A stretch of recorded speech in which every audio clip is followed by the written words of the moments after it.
Ang tagal ko lang gustong matuto ng pagtitrade. Narinig ko pa yung crypto. Mas pinili kong sa forex muna. Pag ito master ko, talagang magiging source of income mo rin. Well, I'm Angelito Arce from Pangasinan. Married, 3 kids, 3-year-old baby. Wow! Chemist ako, ma'am. Chemist umaasa. Before, nasa barko din ako noon. Since 2015, yun yung huling baba ko. Nag-decide akong mag-stay na lang for my kids dahil si Mrs. working din. Medyo kulang siya ng time sa mga bata. Ang layo ng assignment niya nung na-promote siyang principal. Nagta-travel siya ng almost 90 kilometers every day.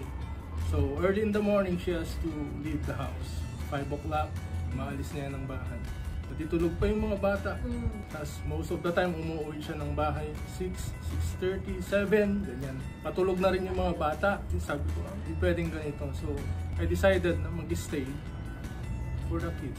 Hanggang ngayon, so 2015 pa yun. Ulit sakay ko. What I did is yun nga, nagnegosyo na lang din ako. Nag-open ako ng motor parts.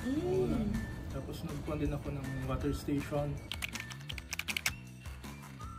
Ang tagal ko lang gustong matuto ng pagtitrade. May mga anak-anakan ako noon na nag-encourage sa akin. Noong una pa, stocks. Narinig ko pa yung crypto, sa forex.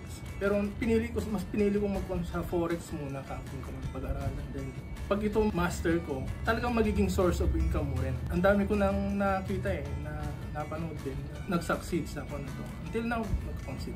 And yun din ang pinaka-purpose ko actually is to have an extra income. Aside from my business, aside from my wife, income stream namin, ito. Kaya gusto ko talaga matuto. Though, ang control naman dito, I'm not that techy person.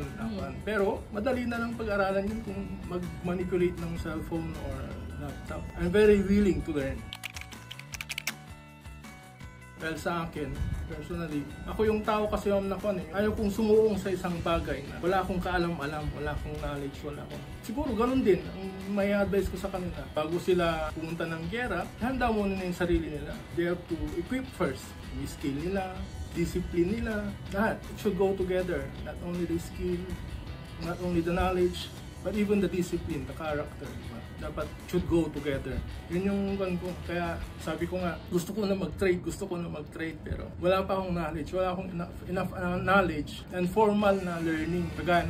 Kaya hinanap ko talaga si LTA, buti na lang talaga. Bayan nga, kayong dalawa mismo yung nandito dito.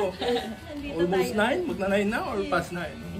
Ang dami ng scammers, mag-online man ako tas iba yung learning di ba yung sa face-to-face tsaka sa online lang. Nataon naman na nagkaroon ng tamang yung scheduling ninyo na may every weekend. I'm very lucky enough to find this institution. Talagang na may holistic approach kumbaga sa trading. I'm so blessed talaga.